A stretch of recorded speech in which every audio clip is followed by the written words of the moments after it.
Hello everyone, today in this tutorial we're going to be going over the basics of Asset Editor, specifically in relation to kitbashing, which is one of my favorite aspects of Asset Editor and modding in general. Maybe you just want to change the look of a specific unit, or maybe you want to create an entirely new unit from the ground up, and Asset Editor allows you to do all of those things and more. So I really hope this tutorial helps you guys, and let's go ahead and get started. Here we are in Asset Editor, and what I'm going to do is I'm going to go through each one of these menus and go down the list and give a quick explanation about what each of these functions or tools does. And there's quite a few here.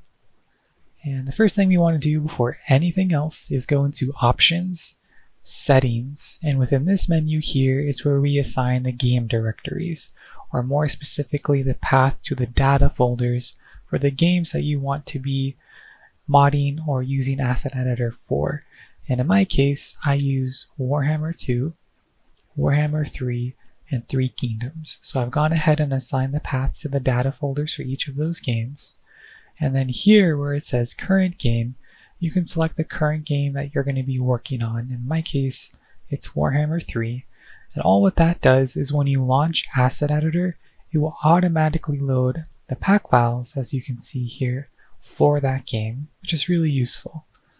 And for these checkboxes, you can just leave them as I have selected here and click Save.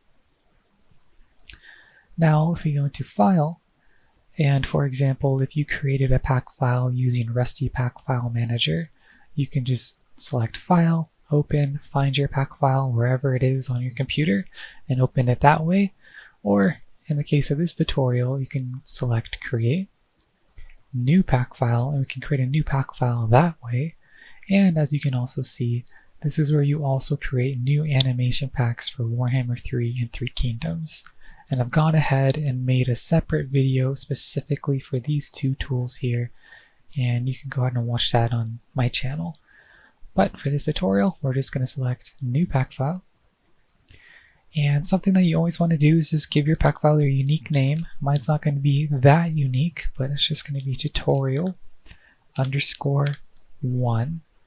And the reason why I use underscore rather than spacebar is having spaces between letters, numbers, or words can create conflicts in modding, specifically when you're working with database tables. So it's just a great little habit to keep in mind when you're modding, and to use underscore as a separator. So we'll go ahead and click OK. And as you can see, our pack file opened up here, and it's empty. And one thing to take note of is that our pack file has been emboldened. And all what that means is that it's the currently selected editable pack file, which is really important. So I'll give you an example. We'll go ahead and open up a pack file here. And as you can see, when I open up the new pack file, this pack file has become emboldened. And what that means is the currently selected editable pack file. And if I make any changes or save anything, it will save my changes into this pack file. So in order to make my original pack file, the pack file that I want to save to, you just right click and set as editable pack file. So that's just something to definitely keep in mind. And I have accidentally saved changes to the wrong pack files before, so just wanted to talk about that. So go ahead and close this. We won't be needing that. Next in this list, we have recent files, which is a great little tool for opening up recent projects that you've been working on. And as you can see, I have quite a few here, mostly from different iterations for my banner project, and some pack files of other modders that I've been trying to help, and so on. But it's a great little tool just to open up recent projects, or maybe you forgot what you're working on, and it's really useful. Next, we have load all game pack files, and this is where you load the pack files for the games themselves. And as you can see, we have Attila, Rome 2, 3 Kingdoms, Warhammer 2, 3, and Troy. And since I created directories for Warhammer 2, Warhammer 3, and 3 Kingdoms, I can open those. And of course, my current game is Warhammer 3. So if you wanted to open up pack files from a different game, which I often use. You would just do File, Load All Game Pack Files, and then select 3 Kingdoms, for example. And that will open up the pack files for 3 Kingdoms, as you can see. And of course, it won't be able to do that if you don't correctly assign the data directories. So if we did File and if I wanted it to open up Attila, it wouldn't work because the path hasn't been correctly set up for that game. So that's just something to keep in mind. And before I go on, I kind of want to talk about opening up different pack files and importing or exporting models. As it currently stands, we are not allowed to use models from other Total War games and import them into Warhammer. So we can't use Total War Rome 2 or Troy or 3 Kingdoms. And on the rare occurrences where we have been able to do that, like myself, we did have to get permission from Creative Assembly in order to import those models, or in my case, skeletons. Now I believe you can import animations in skeletons, but just not the models. And that is more of a Game Workshop's thing, and they want to protect their IP, which I understand. And the reason why this is so important is because we do not want to lose our modding privileges for Warhammer, which would just be a travesty, as modding is, in my opinion, something that really just makes games what they are, and just makes the replayability and longevity of the game itself just almost infinite. So we definitely don't want to lose our modding privileges. And if you do want to use something, please ask. That's all I am asking myself, is just to make sure. And yeah, so that's just something to definitely keep in mind. So I'll go ahead and close that. And next we have reports, and as the name suggests, it's exactly that. It's just a function to create reports for different aspects of Asset Editor. And for RMV2, which stands for what I believe Rigid Models version 2, what that does is it creates an Excel file with all the headers of every model, and that is used to decode missing data, which is really useful. Then next we have metadata, which also creates an Excel file with all the values from the meta files, and this is great for seeing which tags are used where and with what values. Next we have file list, which shows just a list of all the files, which helps Ole keep track of what files have been added or removed from each patch, and it's very useful for keeping Asset Editor up to date. Next we have a search, which just searches through all the pack files for specific text, which is really useful for looking up data. And as we've already been in options, but there's a couple other things we can cover here. We can open up the game directory or open up the data directory. We can open up the Asset Editor folder, which is really useful if you ever happen to make a report and you want to send that data to Ole. You just go here to reports, and they'll be in this folder here. So that's really useful. Go ahead and close that. And for tools, this is where things get more interesting. I'm going to quickly go down this list, and I will probably make a video for each one of these functions, as they all kind of deserve their own video. And I have kind of made a video already for SuperView specifically for my animations tutorial. So if you want to check that out, that's just something you can go ahead and look at. But let's just go ahead and give a quick explanation. So for the Mount Animation Editor, this is a really useful tool for skeletons that do not have animations for specific mounts. So maybe you're using a skeleton like the skink, which doesn't have an animation for the dragon mount, and you want to import the skink onto a dragon. That's how you would do it, which is really, really cool, and it's really useful. And it's been really helpful for many different mods, some of my favorite mods. Next, we have the campaign animation converter, which is also very useful, and honestly these two kind of go hand in hand. But the campaign animation converter is useful because the campaign animations are separate than battle animations, and there's actually a very few number of campaign animations. So if you were someone to make a completely new model with unique animations, you would have to use the campaign animation converter in order to convert those animations onto the campaign so they kind of resemble the animations that your character has in battle, which is really useful, and it just adds more customization and character to your unit. Next, we have the animation transfer tool, which is exactly how it sounds. You can transfer animations from one skeleton to another, which is incredibly useful. You can also stabilize animations and remove different aspects of animations that you don't want, which is really useful and something that I have used for my animated props. And I'll definitely make a video on this. Super view, as the name suggests, is just a super view of the metadata tags that you can manipulate within an animation set, and you can see those changes in real time, which is amazing. So you don't have to launch the game and go through that whole process, which is very time consuming, and you can just see the changes taking place in real time, and you can assign effects and like I said, the animation data tags or anim meta data tags, and hopefully in the future custom sound. So that's something to really be excited for.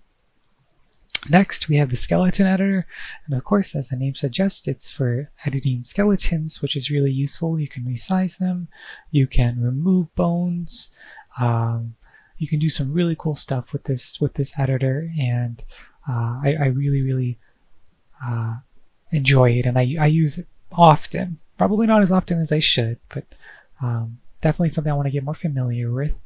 And for the animation batch converter and animation builder, these two things are mostly for Ole to troubleshoot things and to import new features into Asset Editor, and something that we as users don't have to worry too much about. Next, we have tutorials, which of course, as the name suggests, is just links to tutorials. So we have the YouTube links for animated props, and then custom animation packs as well. We have the manual, so if you're someone that prefers written documentation, there's some really great guides on online. And then you also have the Discord link to the modding den, and specifically the Asset Editor channel within the modding den. Now, I cannot express, I think out of all of these, the Discord link is probably the most important and useful, as the modding den, in my experience, has just been amazing and incredibly helpful.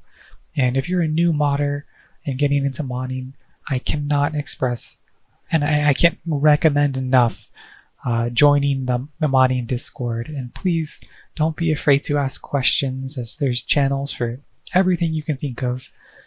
The tech channels for modding, and then there's an Asset Editor channel, an RPFM channel, and just channels for everything. So if you're a new modder, please join the Discord, and don't be afraid. Everyone is so kind and helpful. And for the About, it just has the manual and the Discord. So that's everything for the menus, and next we're going to go and start going over the tools and how we can start manipulating models. Alright, so now we get to go over my favorite part of Asset Editor and modding, which is kitbashing. Kitbashing is essentially combining different elements from different models and different units into a really cool and unique creation. And with the tools that come with Asset Editor, there is so much you can do, and it's just beyond amazing. And really, you're only limited by your imagination. So let's go ahead and get started. Alright, so we have our pack file here, and as we can see, it's emboldened, which means that it's our currently selected pack file. So if you make any save changes, it will save into that pack file, which is what we want. We've got the correct Warhammer 3 Creative Assembly packs loaded in, and remember that was set in Options, Settings, Current Game. So when I launch Asset Editor, those will automatically load. And if I do need to bring in some other pack files, you just go to File, Load All Game Pack Files, and bring in whatever game you're working with. But we're just going to be opening up the Warhammer 3 pack files. And as you can see, there's quite a few folders, and it can be intimidating as these folders will have folders, and those folders will have folders, and it can just get a little bit overwhelming. So luckily, when it comes to kit bashing, there's only a few folders that we need to interact with, and for this tutorial, I'm not going to be going over the database side of bringing in units. I'm just going to be focusing on Asset Editor and kit bashing in general, and that's just to save time. So the folder that we are going to be interacting with, it's variant meshes. So let's go ahead and open that.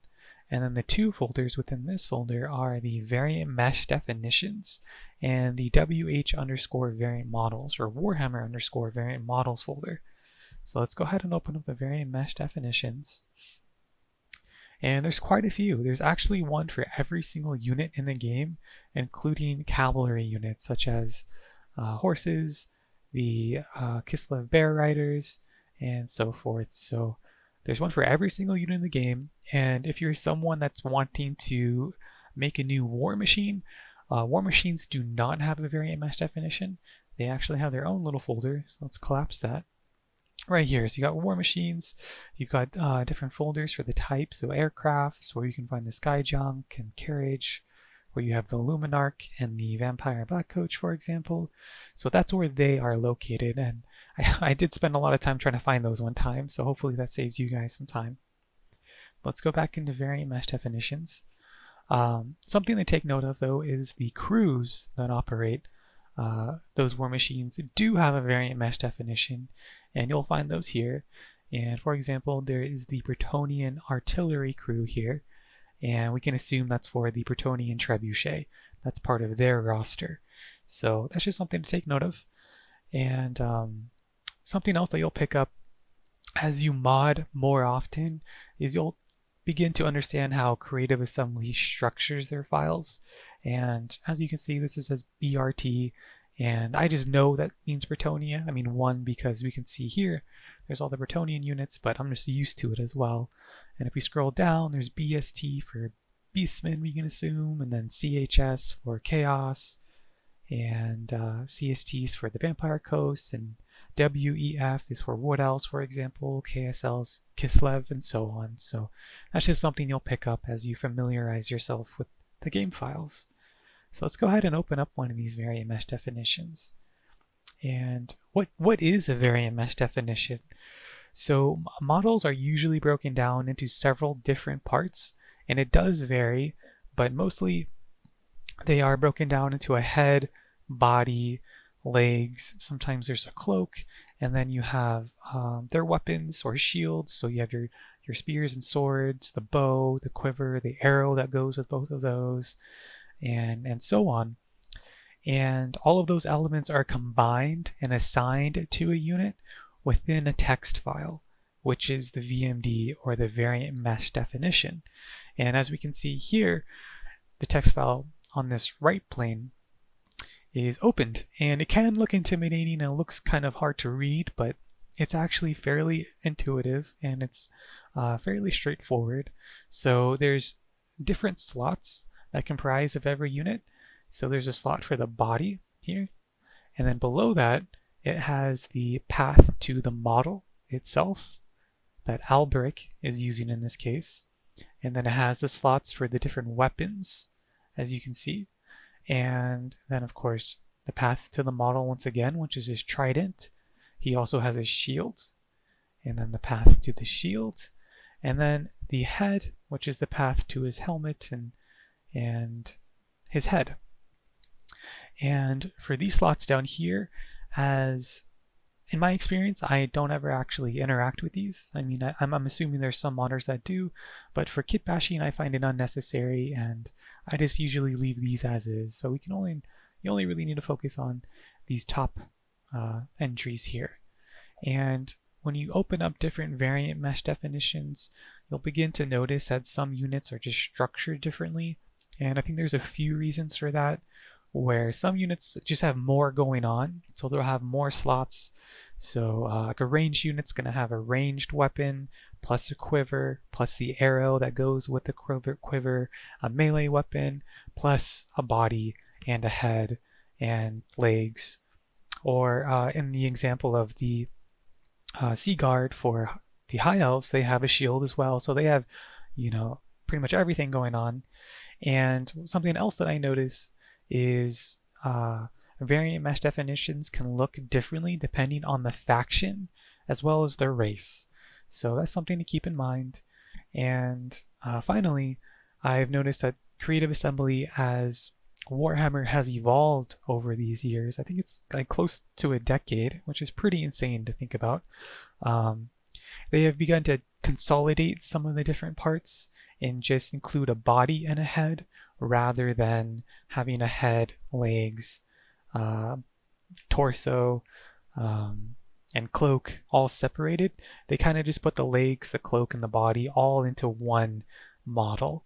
And I think that's just to, kind of help streamline things on their side. And you'll notice for the newest factions that they just have a body and a head, and then whichever weapons they're using.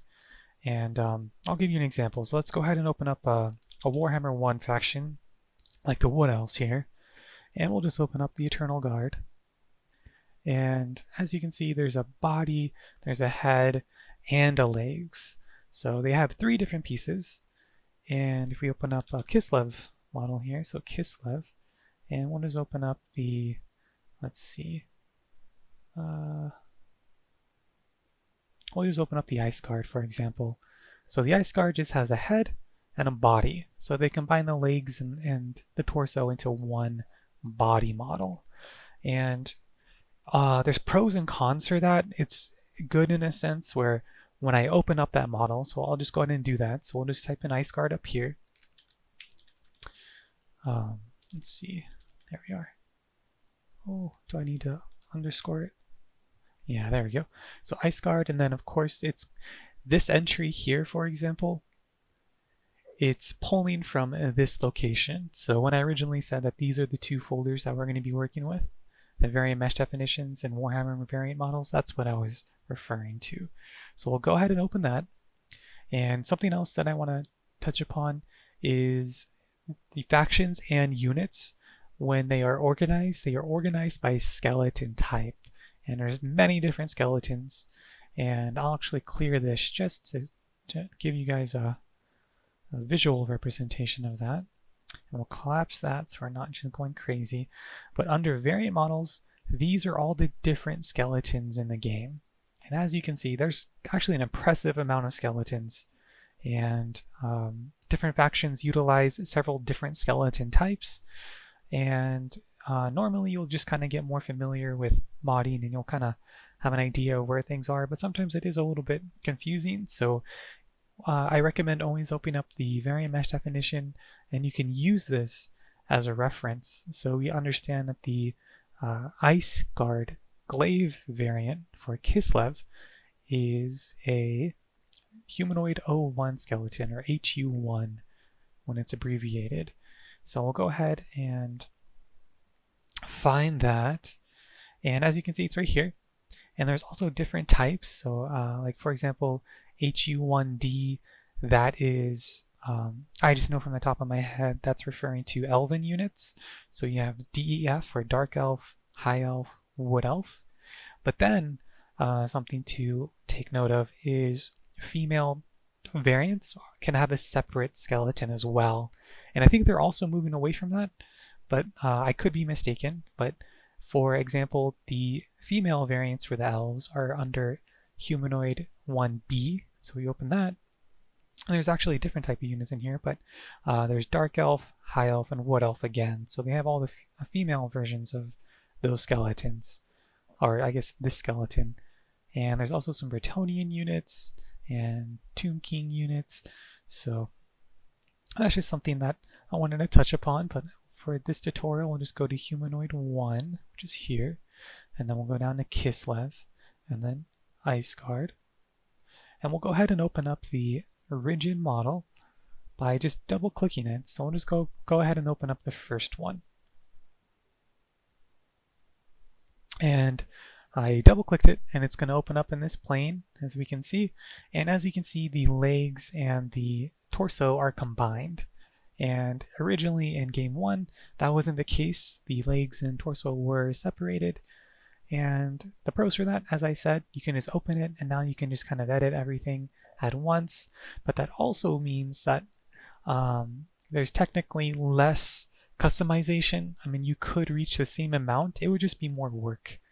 And some parts are combined in kind of deceiving ways. So I'll get into that once I go into these tools up here. But I just wanted to show you guys that part of the variant mesh definitions and the models, is sometimes things are just structured differently.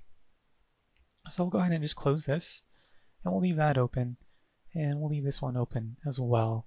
So once again, this is the variant mesh definition, and these slots are what comprise of a unit in game, and it tells the game how to render these units in, and they're broken up into different parts, and these parts are referenced in the Warhammer _ variant models folder, as we can see here, and those parts are going to be in the skeleton folders here, and that's where you'll find them. All the models exist within these folders for the units.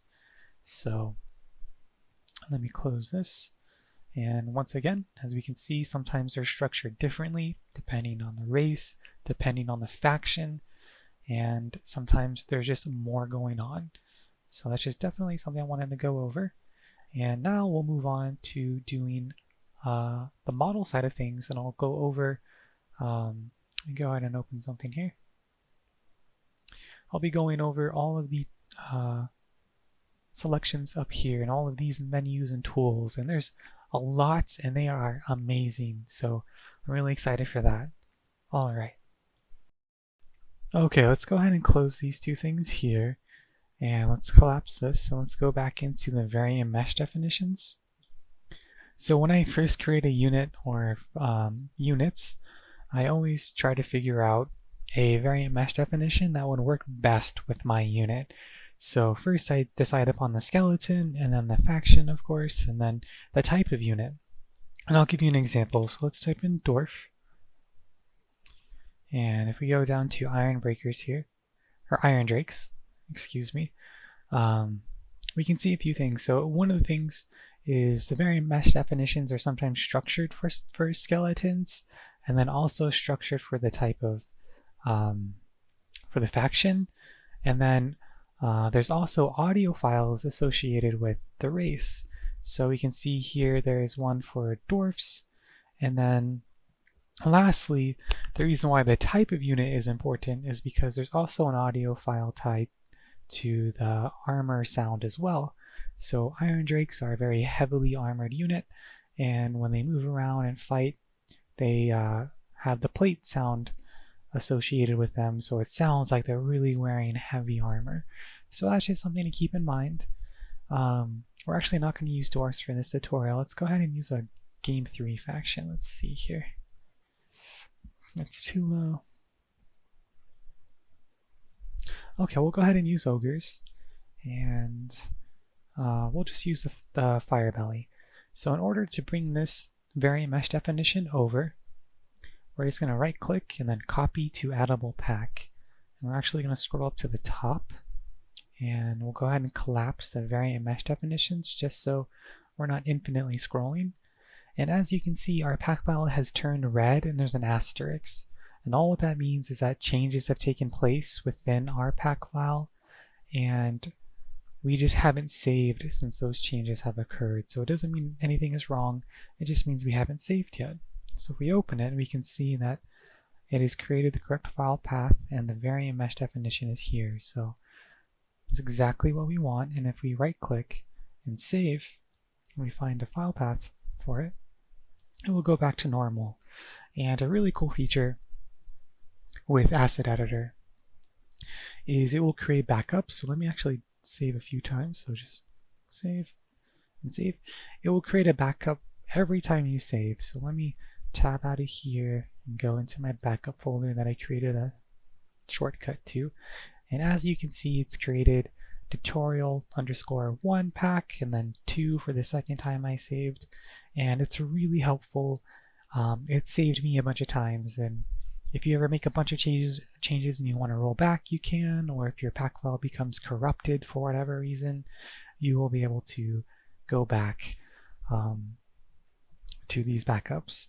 One thing I do recommend is to purge this every once in a while, as they can start to add up, especially as your pack files become larger in size and become more complicated.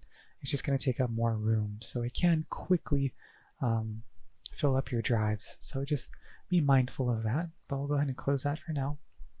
Let's go back to Asset Editor and let's talk about the VMD real quick. So if I do not rename this, it's just gonna reskin the vanilla FireBelly. So it's just gonna overwrite it, and that's fine for what I'm going for. And if you're trying to do a faction reskin, you wouldn't want to rename the variant mesh definitions. So that's just something to keep in mind. And if you are making a new unit, you would of course try to find a good base for your unit and then rename it to whatever your new unit is called. So that's just something to keep in mind. Let's open this, and here we are, and we can see that the FireBelly is using the Humanoid 13 skeleton. The abbreviation is OGR, and we can see the name of the model that they're using as well, which is really useful. So we'll actually go ahead into the models themselves. So if we type in OGR, it's going to narrow down our search, and we know that all of the models for every unit is within Warhammer_variant models. And again, remember, war machines are a separate entity, but for now we're just going to be using the units. So we'll open this. And as I said before, some factions make use of many different skeletons. And as you can see, the ogres use over 12 here. So they use quite a few skeletons. And if we open up one of these, you can see this is for the Stonehorn, this is for the Mournfang, and so on. And I believe this is for the Noblar. Yep. So that's just a little tip there. And we're going to be working with Humanoid 13, so let's go ahead and open that. We can see that most of the Ogre units are here, and we are working with the FireBelly. So let's go ahead and open that. And as you can see, the FireBelly has 3 different body variants and 5 different head variants. And those are also correlated here. As we can see, there's body 1, body 2, and body 3, and then the 5 head variants. So essentially what the variant mesh definition does for lords and heroes, when you recruit a lord or a hero, it will take one of the 3 bodies variants and one of the 5 head variants and combine those 2 to create that lord on when they are recruited. And in the case of a large regiment of 160 men, it will take all of these values and just kind of mix and match them throughout the regiment and give them variety, which is really cool. You can add more entries here, so you could have 5 bodies or however many you would like, or more head variants. I normally just stick with whatever Creative Assembly has done. But it's completely up to you, and I'm actually not sure if it affects performance having just more variants. I assume it does, so it's just something to keep in mind, and maybe that's something you can ask on the modding Discord, for example. But let's go ahead and bring in the Ogre FireBelly Body 01 Rigid model. So we just double click, and it's going to open up in this view panel here, and we can see the model in all of its glory, and it looks amazing. And there's a lighting feature, and it looks really cool. The first thing I want to go over is the camera controls. So in order to move the camera in a 360-degree angle, you would just hold down Alt and then left click and hold, and then drag your mouse, and you can move all around the model. And if you use the mouse wheel, you can scroll in and out. You can scroll in as much as you want, and you can scroll back out, all the way out, and of course continue to rotate. And if you just want to move up, down, left, and right, you hold down Alt and then right click and then drag the mouse. Perfect. And before I get into these, another aspect of the camera, if you zoom in on an area, you'll begin to notice, and if you're far away from the model, you'll begin to notice that the camera is going to slow down and it's going to become kind of sluggish. And if I right click now, it's like very slow, and the 360-degree camera is kind of in a weird position. And don't worry, you can fix that very easily. You can go into rendering and reset camera, or just hit F4. So we just reset the camera. It's going to reset the camera, and you'll have full control of movement again. So that's a little tip for you guys. And next, let's go ahead and go over the lighting. So there's a really cool lighting feature here. As you can see, if I rotate behind the Ogre, it's dark on this side, as the sun or light source is going to be, I guess we'll just say this is the north, for example. It's on the northern side, and his southern side doesn't have any lighting. So in order to fix that, we can rotate the camera, and we can also increase the intensity of the brightness. To rotate the camera, it's very intuitive. You just hold down Alt, and you can use the arrow keys on your keyboard. So if I go up, I can have the light source or the sun go up, or if I click down, I can go down.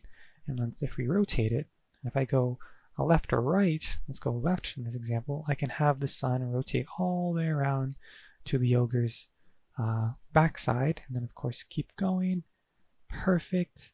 And I can change the intensity by holding down Alt and then page up. So page up is going to increase the lighting source, and then page down is going to decrease it, as you can see here.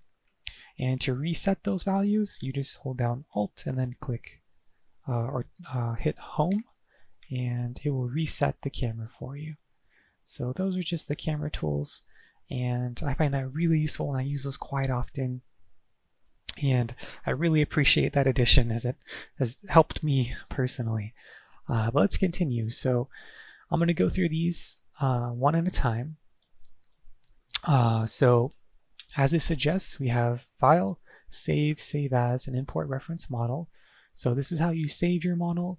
There's also shortcuts here, so you can just click this to save. You can import the reference model through here. And let me save the model first. So I'm going to save it, and it's going to automatically save to your editable pack file. And of course, you can also do File, Save, or Save As. And if we open up the file path, we can see that it's brought the model over correctly. Perfect. Now, although I'm not going to rename the variant mesh definition, I am going to rename the rigid model, and there's a couple of reasons. The first reason is if I don't, it's going to override the vanilla game model, and that does create conflicts, specifically with textures, and just has some weird interactions where it just doesn't render correctly in game. And the second reason is in Asset Editor, some models need to be renamed in order to fix the alpha channel, and I'll try to find a model that where that occurs.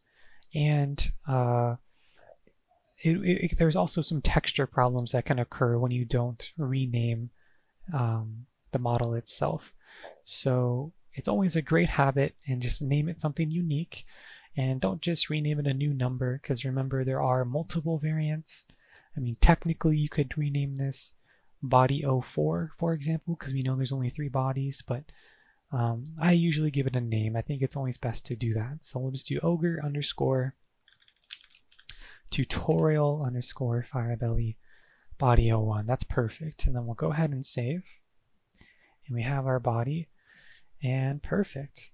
So this is how I normally save.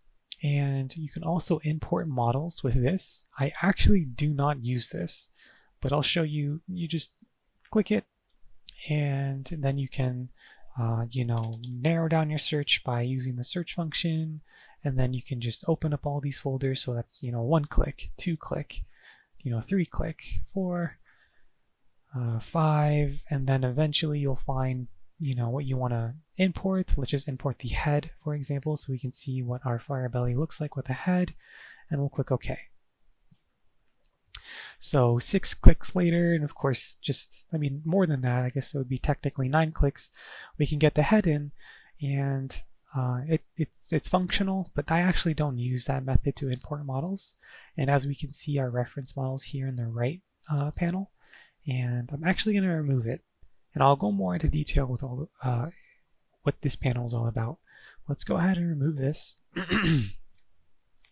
So what I do is usually when I'm working with the faction, I already have the name of the models that I want to work with. So in this case, ogres. And rather than using the import function, I just find the head and I drag over and let go. Perfect. So really, it's just 1 click and then letting go, and you can achieve the same result. So that's just a little tip just to save you some time. And that's what I use almost all the time. I don't think I've actually used this, but let's continue. So we have save, we have import, and remember you can just click and drag. And let's go into the debug menu before we go into these guys. So for debug, you can import different models for references. You can also import the map. I think this is it's a very early iteration of this, but eventually you may be able to edit the campaign map directly in Asset Editor, which would be amazing. And that's something to be really excited for. And we could probably do some really cool stuff with that. I'm really excited to see what other modders can do. Delete LODs, as the name suggests, it will delete LODs. And clear console will clear the console that launches with Asset Editor, as you can see here. And this is a really good resource if you have errors. As you can see, I have some errors, but it's not a big deal. It's just texture errors. But you can identify errors and then maybe send that to Ole, or maybe just post it in the Discord, and maybe someone can help. And then of course you can clear this as well if it gets too crazy, as it can pile up. But let's go back. So we're done with this, and then under Tools, you can ungroup a selection. So I think you can just Control G, and it's going to create a new group here. And some units have many different parts of a model. So for the Ogre Belly, he has the body itself, as you can see. Let me just hide the head so it's not too confusing. But in the case of the Ogre Belly, he has the body, and then he also has these like his clothing wrappings are part of them, and they're 2 separate models, and they just kind of are combined together to give it more detail, which is pretty cool. So that's just something to keep in mind. And then of course you can ungroup things. So we'll just Control G again. I normally don't group things, but I can see why that's a useful function. We have reduce mesh by 10%, which is it can be useful. I don't use it often, and I'll give you an example here. So if we take the body and we reduce the mesh, so if we go to Tools, reduce mesh by 10%, and there's also a shortcut here to do the same thing, is reduce the mesh polygon count. Actually, is that the same? Let's see. I think so. I think. So if I just reduce the mesh, yeah, okay, so I believe it's the same. So I'll just keep clicking this. And as you can see, we're gonna start losing detail, and things are gonna start to break down a little bit and just not be as detailed. So you could do that for performance problems. If you do run into any, if you're importing a bunch of different models maybe. I personally do not use this, but I can see why it's a good tool to have just in case. And to fix those changes, we're just going to Control Z, and that will do undo. So Control Z is undo, and of course you can also click undo here as well.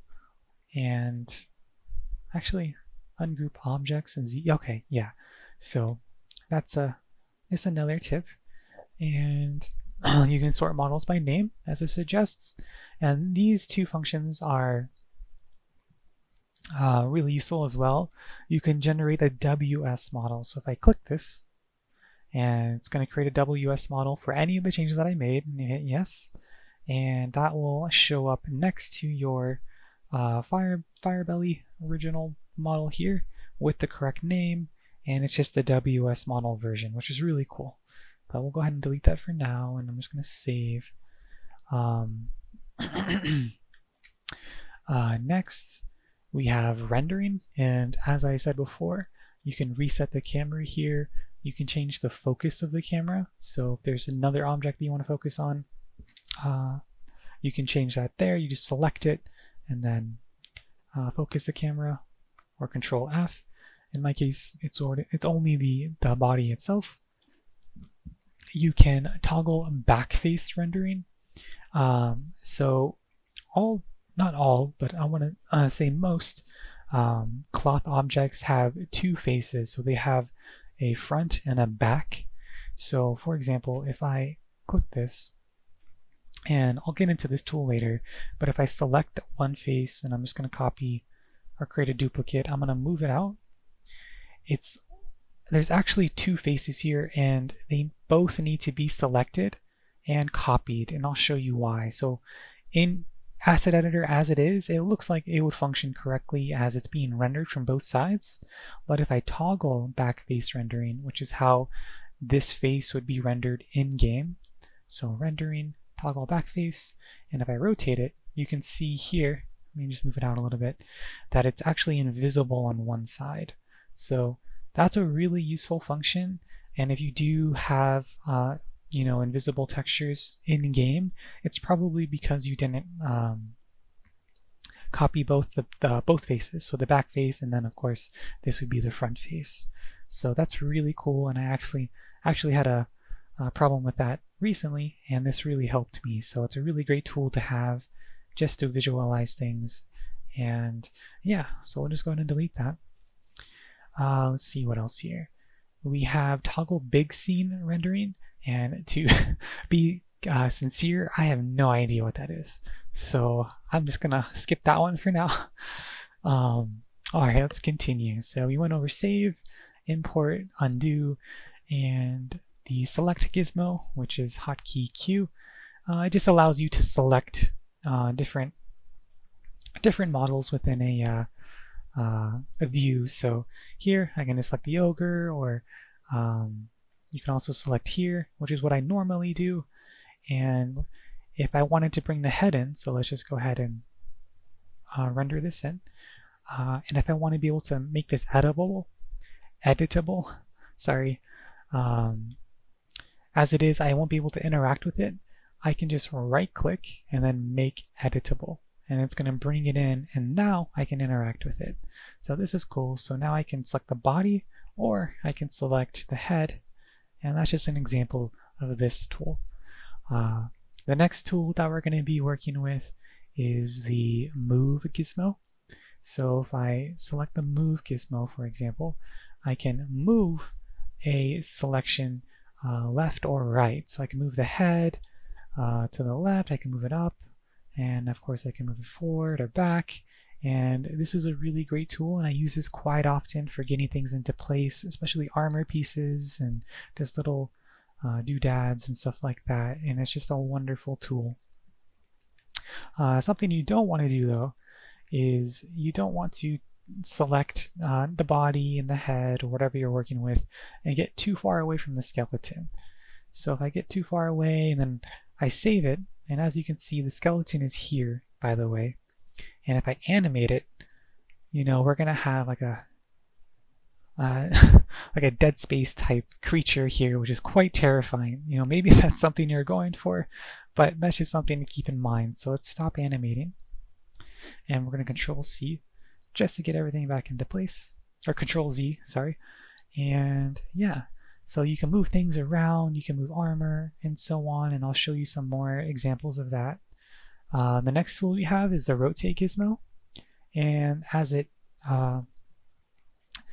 as the name suggests, you can rotate things in a 360-degree plane here. So you can rotate the head, we can, move it around, and of course there's an origin there that it rotates around. But this is really cool, and I use this feature quite often as well to get things to be oriented correctly, and it's just a really great feature. The next really cool feature is the Scale Gizmo. So if we select this, we can scale the size of something like this. We can make it wider, we can make it longer, and we can make it taller. So we can give them a big head. So now it looks like a bobblehead, for example. And you can do that with everything. You can do it with the body as well. And something to keep in mind is when you do this, let me just Control Z to bring everything back to normal. When you do this, as you can see, since the body is two different elements, it's not going to be synced up, and it's not going to expand those elements as well. So let's Control Z. So rather than using the drag feature, you can also input the values up here, as you can see. And you can also do that for the Move Gizmo, the Rotate Gizmo, and the Scale Gizmo. So if I wanted to make our FireBelly just a little bit bigger here, I can do 1.2. I'll just Control C, V, V, and I'll enter those values. And now he's a big guy, but I also want to have the rest of his body scaled to that scale as well. So I'll just go here and then enter those values and then scale.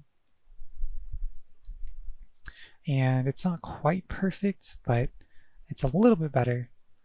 But that's just a good way to do it. And then of course you can do it by hand. I just prefer doing the scale itself, as it's a little bit difficult to do it by hand. And I mean, I honestly do it by hand mostly, but it just takes more time, and it's just a little bit of a finer touch. So that's just something to be mindful of. Alright, so next we have the Object Selection tool, which is on by default. Let me just go ahead and go back to the Move Gizmo. And all what that does is just allow you to select objects like this. Just like that.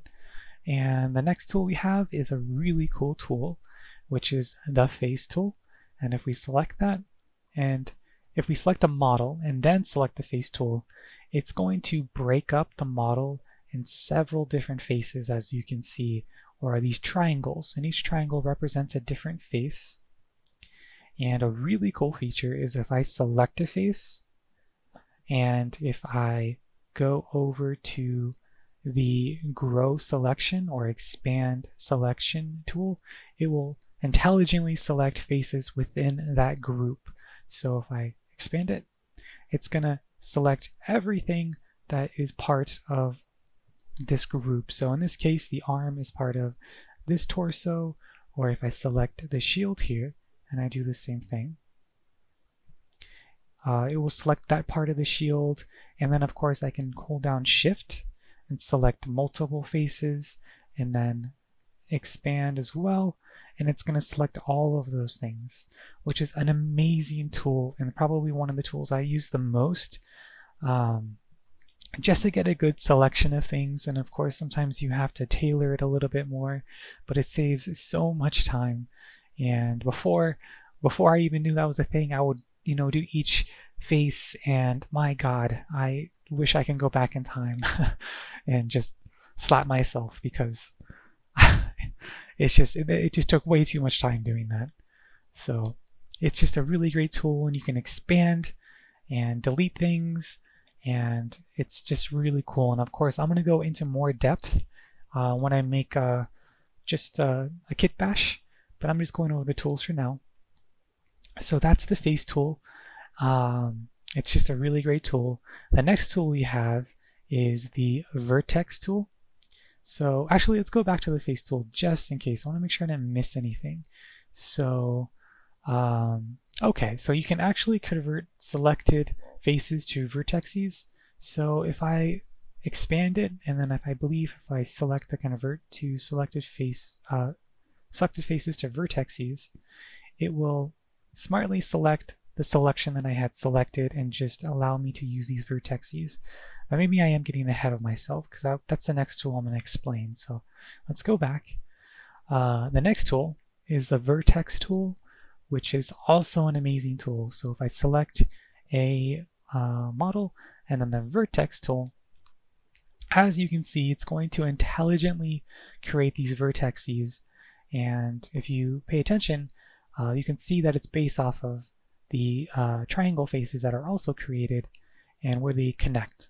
So it's a really cool tool. So if I select one of these vertexes, I can manipulate it, I can make it big, and I can move it around with the movement gizmo here, and I can do some really cool stuff. So let me just go back and get it back into place. And if I hold shift and drag, I can select a bunch and do the same thing. So maybe he has really big arms, he's been working out or something. And let me go back. You can select each one individually, and you can go like this. Oh, it's going to select the one inside. Sometimes it's really hard for me to do this, so it's selecting something there. I just don't know what. But you can select each one at a time and hold shift and then select multiple to have a more better selection. And if you do the drag and you don't want a selection, you can hold control and then drag, and it's only gonna remove the selections within the box itself. Oops, let me go back like that. And if you're like me and you're going through selecting different vertexes and you're trying to get a bunch and you accidentally click outside the box and lose your selection after making a bunch, don't worry, you can just Control Z and it will save the progress that you had, so you don't lose all of that progress. So that's just a little tip there. Another really great tool that has been recently incorporated into the Vertex tool is the Vertex Fall tool. So let me show you how that works. So if we select a vertex here, and if I enter a value here, so we'll just do like 0.4, you can see that it's going to intelligently select all the vertices around depending on the value that I input here. And then if you look, as it gets further and further away from the origin, it's going to loosen the strength of the pool for those vertices.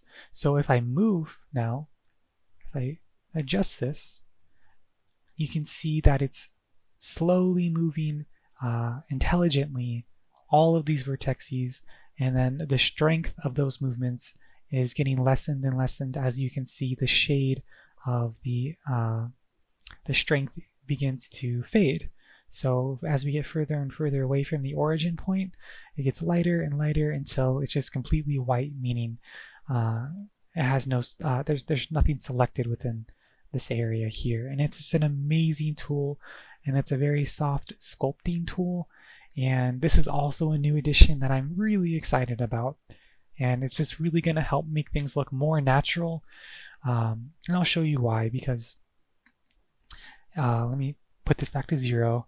Before, when you would do this, you would select a vertex and then another vertex and then several vertices, and you would make an adjustment. But as you can see, it's kind of very pointy or jagged, and it kind of just doesn't look natural. So having this vertex fall off, it's just amazing for making things look better and just giving it a more natural look when you're sculpting things. So if I did a higher value, I'll just expand it more. As you can see now, it's all the way over to the neck, and if I'm moving things, it's all going to move together and just look more natural and round, which is just amazing, and I'm really excited for this tool. All right, so the next tool we have, let's see here, is the View Selected Space. And all what that does is when you select a model and you hold down the spacebar, or if you select this, it's just going to hide all of the other models. As you can see here in this right plane, only the selection has been checked, as you can see. And that's really useful for making details when other aspects are covering up whatever you're trying to work on, and I use that very often. And to bring it back in, all you do is just hit space again, and it'll bring back in the other models. All right, so let me go ahead and go back to this face tool again.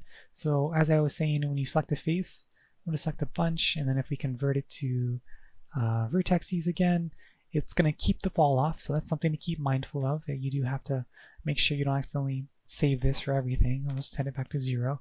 But you can just move those selections, which is really cool. And if you ever need to make small changes, that's just a cool tool that you have an option for. So we'll go ahead and close that.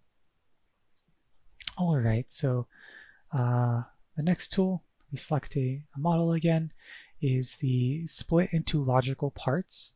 So this is a really cool tool, and it's very similar to the face tool. When you use the grow selection, it just does that for everything, where it will just divide those things into different parts. So if I select the belly, and you're going to see them all pop up over here, and there's going to be quite a few. So let's go ahead and split meshes into logical parts. And as you can see, it grouped it automatically for you into a collection. And now all of these things are separate entities that have been separated.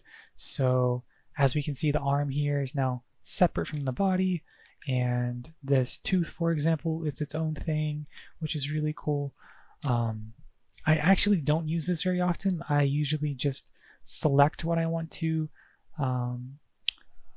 edit, and then I use the Smart Selection tool, just because, as you can see, it's going to create a bunch of different entries here.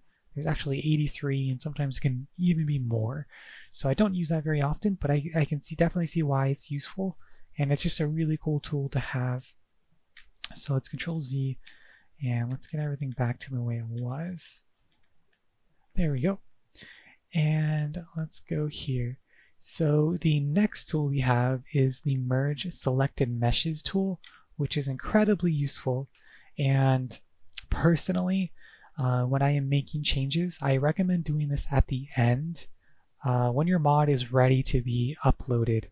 And the reason for that is because when I make changes to units, I'm constantly going into the game just to see how everything looks. And if I want to come back and make changes, I want to keep those changes and the progress that I've made. And I'll show you what I mean. So let me take the head, for example, and let's, for example, I'm just going to use the face tool, and I'm just going to select the mask, and let's just remove the mask, just an example. So I'm just going to grow the selection. So I selected one face for the mask, and I selected one face for his strap here, and I might actually do it on this clip here, and I'm just going to expand the selection, and I'm going to look around. I'm going to see if that's what I want, because I'm just going to remove the mask just to give you an example. Perfect. So it looks like I got everything I want selected. I'm just going to delete it.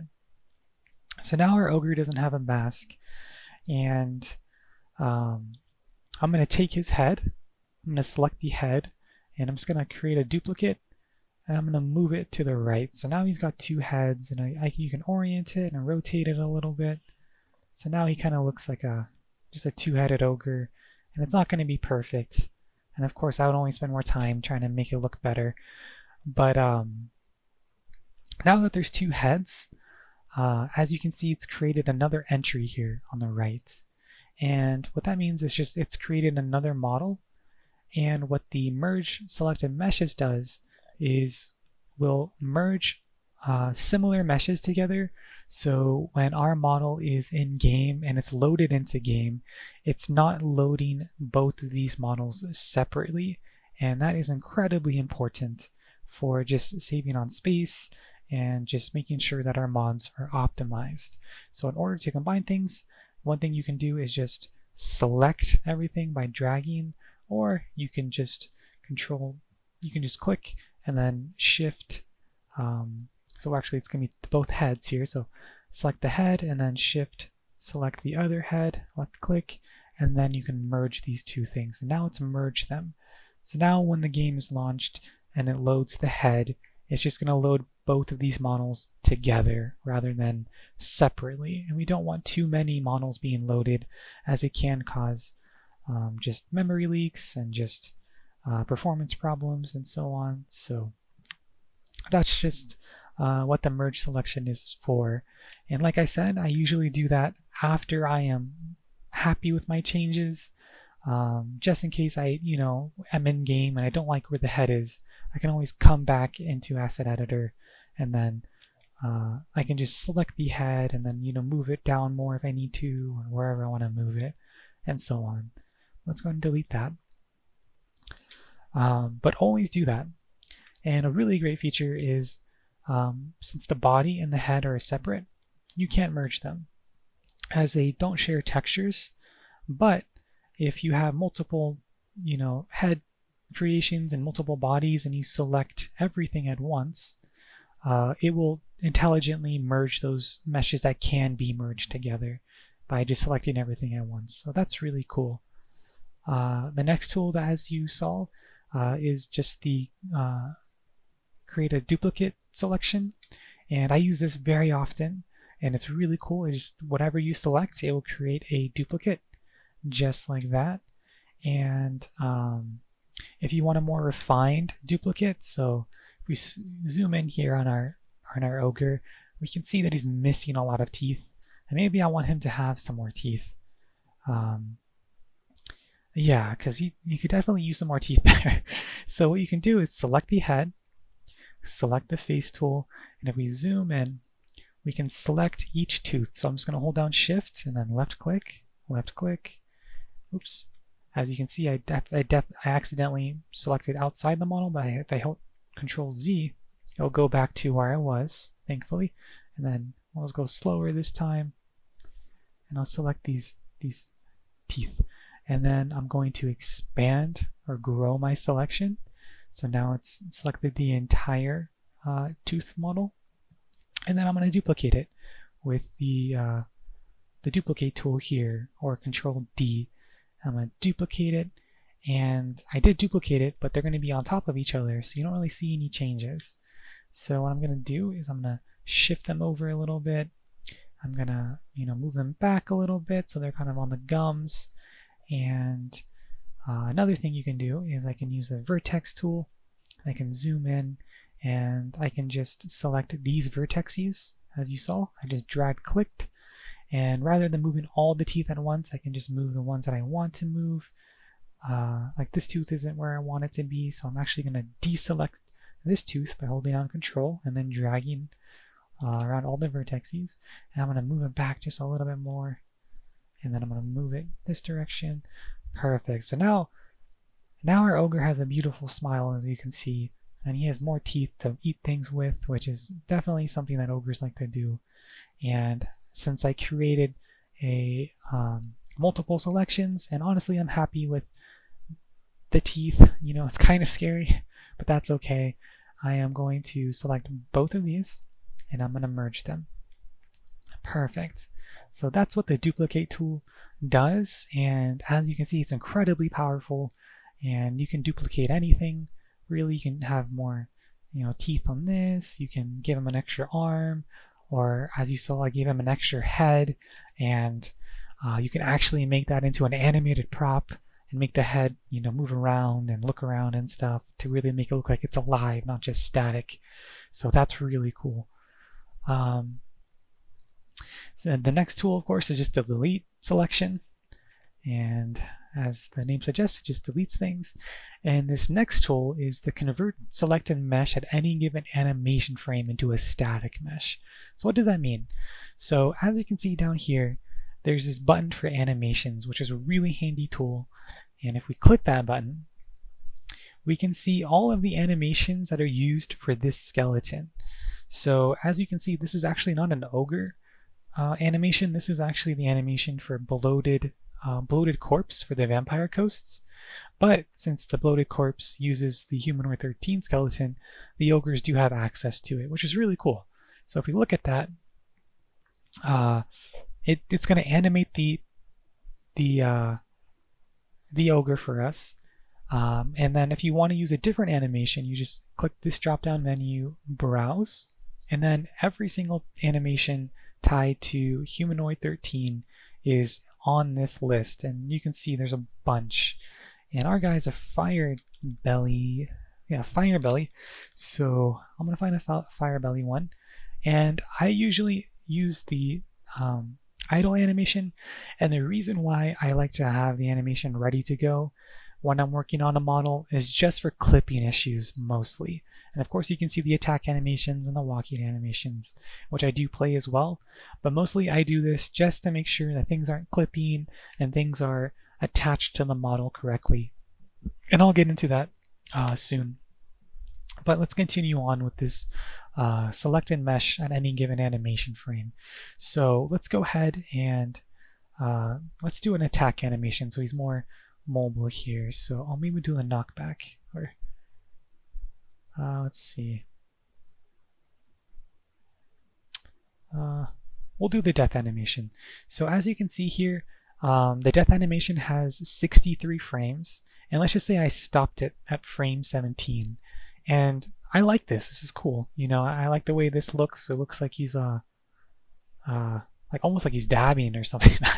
I don't know. Or sliding maybe. Maybe he plays baseball or something.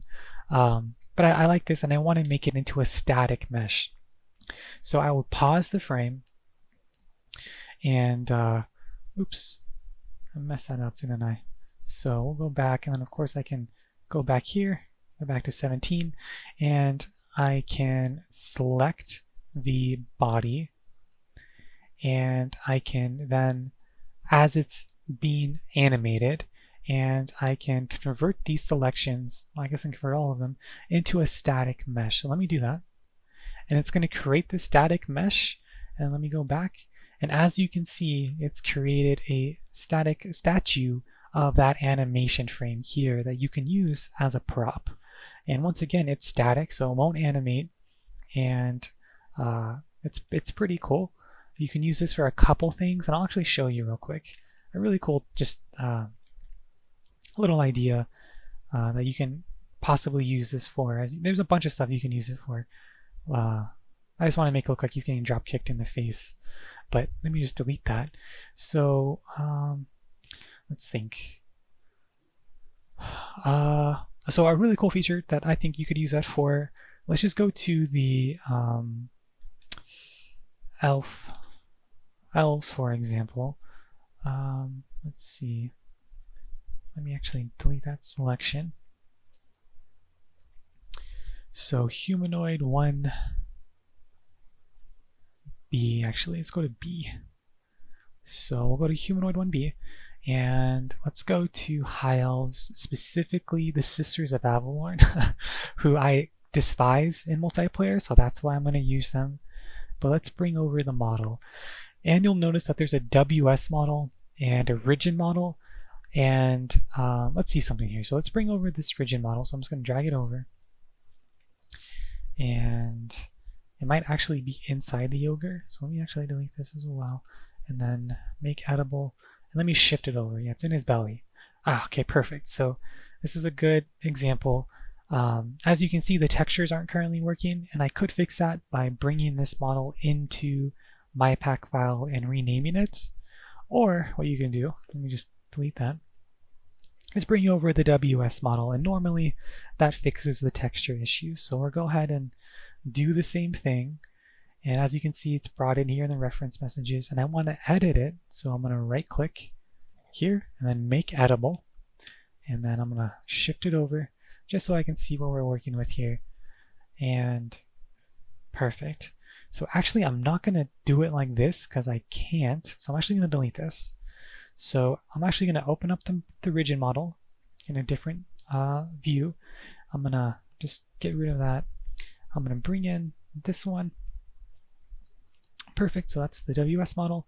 I'm going to make that one editable, and what I'm going to do is I'm going to animate it, and I'm going to go to browse. I'm going to find a face animation, so I'm going to do face, and let's do so angry here. What does that look like? Nothing. Dead. That one's getting a little bit better for what I want. Scream. Okay, perfect. So that's actually what I want to work with. So an example of using the convert the selected meshes. What I'm going to do is I'm going to make this a static mesh, this screaming face here. So I'm going to select both of these, and I'm going to make it a static mesh, and I'm going to stop the animation. I'm going to delete the original folder, not folder, but models. And now we're just left with this static mesh of a screaming dead elf. And I'll bring in the body as well. So let's see here. Perfect. And then we need to animate it. We're not going to do that. We'll just do maybe. Oh, shoot. Let's see. Let me bring this in. Let's see here. So there's quite a few, and that's a static mesh, so it's not going to look correct. Let me just do stand. Sorry if this takes too long.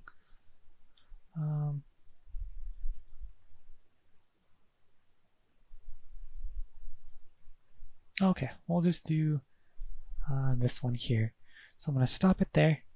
I'm going to select the body. I'm going to make it a static mesh as well. I'm going to delete the original model and deanimate, and I'm just going to orient it correctly so it looks like this, and then bring it back so it's lined up. And of course I'm just going to kind of rush this. I'm not going to make it perfect.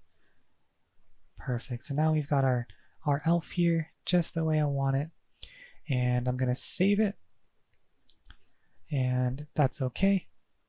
We're going to save it, and it's going to create our model here, and we'll close this. We'll go back to our FireBelly, and now I'm going to bring in a spear just real quick. Maybe I'm spending too much time on this specific thing, but I want to show you what this is capable of, because there's so many cool things you can do.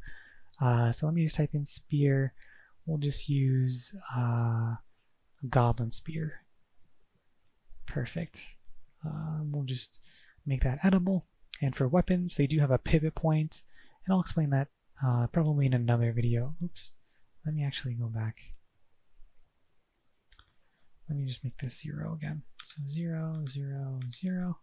Copy to all meshes. And perfect. All right, so let's go ahead and delete this guy. Let's bring up the spear. I'm just going to put it on the back. So we're just going to orient it. So it doesn't have any texture, so we'll bring in the WS model once again. Make editable, copy to all meshes for the pivot. And that's important, and I'll explain that probably in another video of why that's important. And go back, bring it up. If you don't copy the pivot points, it's going to not act correctly. The item that does have pivot points, it's going to kind of float around the model. So we'll just bring this up here.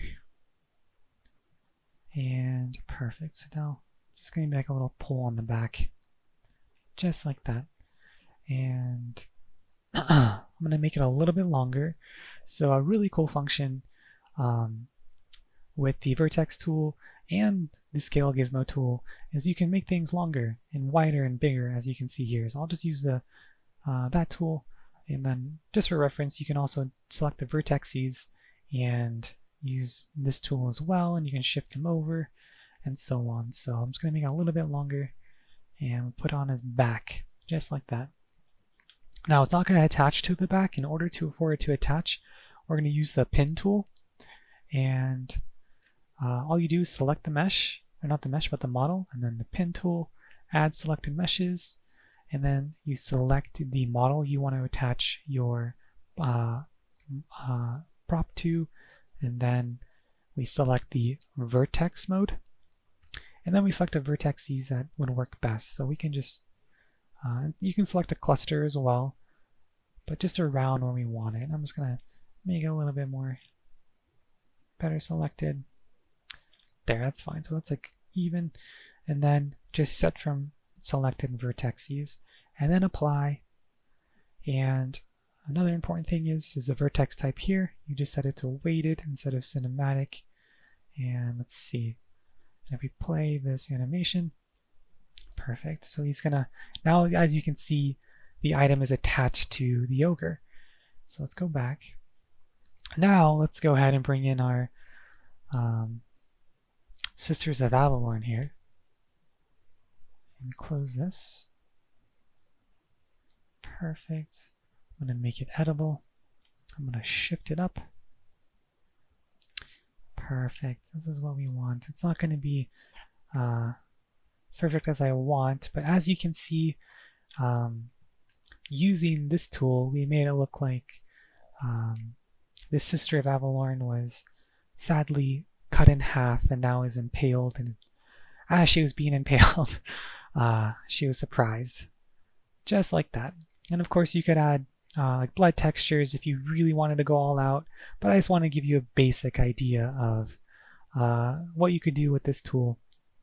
So in order to make sure that she's attached to the spear, we would do the same thing. So we would go to the open the pin tool, make sure we have the models that we want to attach to the spear selected, add them, select the spear, use the vertex mode, select some vertex, and set from selected vertex, and then apply. And now, if we use a different animation, not the death animation, let's use the FireBelly stand animation. Perfect. So now our FireBelly, as you can see, has an impaled Sisters of Avalorn on his back, and he's displaying that proudly. And she was terrified. Perfect. So that's just a really cool little explanation of what you can do with that tool. Probably took too much time, but I really just want to be thorough. All right, so let's move on. The next tool we've already covered is the reduce mesh or polygon count, and I guess something else that I'll cover is another useful thing that you can do with this is every time you do that. So let me just do that a few times. So 1, 2, 3, 4, 5, 6, 7, 8. It's going to reduce the amount of vertices that you can interact with as well. So it's going to simplify that as well. So let's go back and just keep doing it. Oops. We're just going to keep reducing the vertices. And as you can see now, there's even less. And the model is going to look a little bit dorky there. So that's just something that you can play around with if you need less vertices for whatever reason. But let's just, oops. Let me just go ahead and bring back our beautiful ogre here. He doesn't deserve that. So perfect. Let me make sure everything's animated. All right. Let's see here. The next tool is auto-generate LODs, which is really important. So every time you make a change, like adding our elf here, you are gonna, and after you're done editing, you're gonna want to auto-generate LODs for your model. And the reason for that is when you zoom out in game, and if you didn't do that, the changes that you've applied, such as removing the mask and adding the elf, they will disappear from a not even that far of a distance, and they'll pop in, and we don't want things popping in. It just doesn't look very good. So make sure to always auto generate LODs. And in the rare case that something is popping in and you don't like the way that looks, what you can do, like maybe the elf wasn't popping in, what you can do is select that model and then scroll down here. Actually, oh, scroll up, sorry. Right here it says reduce LEDs. You can uncheck that and then regenerate them. And then once in game, the model shouldn't break down from, it should appear even if you're really zoomed out. So that's just one thing you can do. And of course you want to be mindful of that, because that means that the game has to work a little bit harder to make sure it's rendering everything that you're trying to render. So only do that in the extreme cases, and always have performance as a consideration when modding, and try to be as optimized as you can. All right, so let's see here. Next, we have the BMI tool, which is the body mass index tool, which is actually really cool. And I haven't used it, but I think I will start using it. So essentially, it's kind of similar to the scale gizmo, where you can make things bigger, but it's a little bit more intuitive, I think. So if I select our Ogre here, and if I open up the BMI tool, and let's make this smaller. So essentially, the BMI tool, as it suggests, it's for increasing and decreasing mass, and it's going to do that for all of the different parts here. And this is the scale factor down here, and of course you can do negative values or positive values depending on what you do. So if I wanted to make maybe our ogre hasn't been eating as much as he wants. So if we did 0 or negative minus negative 0.05 and we hit apply, as you can see, he has lost some weight there, and it's shrunk everything, including the fingers, and he looks a little bit more gaunt, which is kind of scary. It's actually very scary. So that's just a really cool feature. Let's go ahead and bring him back, and then maybe he got really lucky and he's been just eating to his heart's content, and we can also make him even bigger, as you can see. So now he's a big guy. And it's going to scale everything, as you can see, not just the ogre. So if you wanted to separate these things, of course you could, but as you can see, it's just a really cool feature of making things have more or less mass. And we'll go ahead and Control Z to bring back our guy. Perfect. So that's what the body mass index tool is for, and I definitely like it. It's really cool. I think I'm definitely going to use it for different things. Next, we have the skeleton model tool, or modeling tool, and this is for moving bones, and it does two things really well. One, it scales the mesh really well to the attached bone, just like the BMI tool in a way, but just better. And two, it makes the mesh from one skeleton fit onto another skeleton better as well. So I'm not going to use the ogre for this example. I'm actually going to use a dwarf. So let's just go ahead and go to dwarfs, and let's just bring in a dwarf model here. So we'll bring in Belagar, and we'll bring in a torso. Just double click. Perfect. So let's say I wanted to have an armor piece match this skeleton and be roughly the size as Belagar's torso here and his breastplate. And maybe I really like the Bretonnian paladin breastplate, and I want to make that a dwarf breastplate or a dwarf chainmail. So I could do that. So I would just find the torso here, and I would drag it over. And of course I want to right click and make it editable. And I'm going to shift it up just to see what's going on here and see what changes are taking place. And what I do is I'm actually going to hide Belagar's torso just so we can see everything. We can see the dwarven skeleton here, and I'll select the open skeleton modeling tool, and it's going to open down here. Oops, let me make this smaller, and make it even smaller. Let me do it this way. There we are. And I'm going to auto map based on name. So I'm going to select that. And as you can see, it has shrunk the skeleton for the model. And if I move it down to the skeleton, it's going to start to try and form around the skeleton where the skeleton is at, which is really cool. So if I get it into place just like that, it's going to resize the Bretonnian chainmail to the dwarven skeleton, which is so cool. Look at that. And if I click save and if I animate, it's also going to keep it animated. And it's just a really quick way of trying to get a model to fit a different skeleton. And this is something I'm definitely going to use, and it's really cool. And if we bring in this one, we can see that maybe I could make the Bretonian torso just a little bit bigger, and let's go ahead and do that. So if I just make it a little bit wider, I can make it, you know, a little bit taller as well, and shift it forward, and let's animate it. Perfect. So now it's looking more like a dwarf. You know, dwarfs are quite strong, and I really like it. So that's a really cool feature that you can do with the skeleton modeling tool. All right.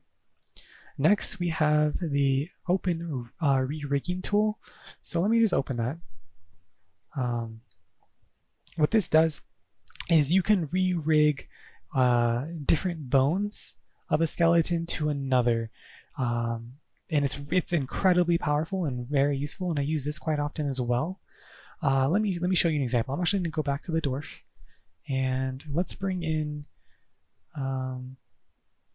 Let's actually go to dwarf again. Let's find. We'll use my favorite dwarf actually. Let's use Ungrim. I like Ungrim. He's my favorite dwarf. So I'll bring him in, and let's animate him, and let's specifically animate the face. So face. Let's see. Well, I guess we don't have too many. Okay, well, we won't worry about that too much. Let's just go back to stand, just like that. All right, so if, for example, I wanted to have his, if I wanted like maybe like the Bretonian face, since we're using a Bretonian for Belagar already, if I wanted that to be animated correctly and not look odd, that's what I would use the skeleton re-rigging tool for. So let me go ahead and bring in the paladin again. So I just type in paladin, we'll go to head, and we'll bring in the head. I'm just going to bring in the WS model just in case the rigid model is not working correctly. And let's just shift it over to see what we got here. Perfect. So what I would do is I would select the model that I want to work with, and then open the re-rigging tool. And as you can see, the humanoid own 1 skeleton has popped up, which is specifically for humans, like Bretonian and Empire, and the target bones are here for humanoid 03, which is dwarf. So what you could do is just go through this list and then manually attach things. So if I did, you know, the animation roots and then root 7 and so forth, you could do that, but you can also auto map based on name. So if I did that, it will just intelligently fill in those selections for me. And sometimes models don't have a 1-to-1 bone ratio, so it looks like there isn't an eye left for dwarfs, and we could try to see if there is. It doesn't look like it, so we'll just go ahead and leave these blank, and that's okay. So we have mapped the skeleton from the dwarf to our paladin here. We hit OK. And it's going to come up with that. And don't worry, just hit OK again. And if we resize our paladin here, as dwarves have kind of freakishly big heads, as you can see, we'll just make it bigger. We'll hit space so we can see what we're doing. So he's going to be big and perfect. I like it. All right, we can actually hide this again. I like it. Okay, perfect. So it's kind of getting in the right place. And if we animate, as we can see, it's animated on the dwarf skeleton, which is what we want. And let's go ahead and get rid of this. Let's actually get rid of that. And dwarfs have beards, and this paladin he's not cutting it if he wants to be a dwarf. So we'll go back to dwarfs, and we'll just bring in like Thoric, for example. Bring in the WS model. And let's go ahead and just make him our selection here. And we'll just go ahead and actually, we don't need the body. And we definitely need his beard though. That's what I want. So we'll just go ahead and use the face tool and then start selecting faces in the groups that we think are all one thing. And then we can use the grow selection, delete that. We can get rid of his teeth and his tongue, just like that. He's got his bottom jaw. We don't want that. All right, perfect. So now we bring in this. Nice. Okay, so now we've got a nice big beard for our paladin. We can try to find a better location for it, just like that. It's not going to be perfect, you know, just for testing purposes. All right, I like it. I'm just going to save it and make sure to save it again. It's going to bring it to our pack file here. As we can see, humanoid 3. And let's go back to our Belagar torso. We can bring that in now. Perfect. So now we have a paladin dwarf hybrid, as you can see, and it's animated correctly, and it looks really cool. And that's just one of the things you can do with the skeleton tool. And yeah. All right, so let me go ahead and close this. We're done with our dwarf. Let's go back to our FireBelly here. Yeah, so let's go ahead and start doing a Kitbash. Let's see. So what can we do here?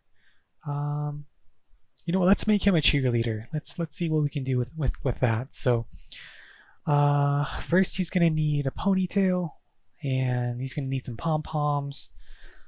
Maybe we can remove this part and just kind of see what we got going. So let's go and do those things, and I'm gonna kind of explain that process now. Let's go ahead and break some stuff down. So I'm gonna use the face tool, and I'm gonna do a wide selection here and just kind of get this thing out of the way. And I selected as much as I could, and I'm just gonna delete it. We'll get rid of that. We'll get rid of this loin cloth here, and we'll get rid of this one as well. There we are. Perfect. And now he's got this belt that's still left over, so I'm going to select the belt. We don't want that. And some things do have different parts, so you do just kind of have to select things that you think are part of different groups. I guess we can leave this. Actually, I don't know what that is. It's like a club. He might need that. All right. There we are. So now we've got a good base to work with, and we're going to want to add a ponytail. And since we're already using an elf here, let's go ahead and bring in another elf. Alariel. I think Alariel has a ponytail. Alariel? Oh, I think that's how you spell it. Yes, okay. So Alariel.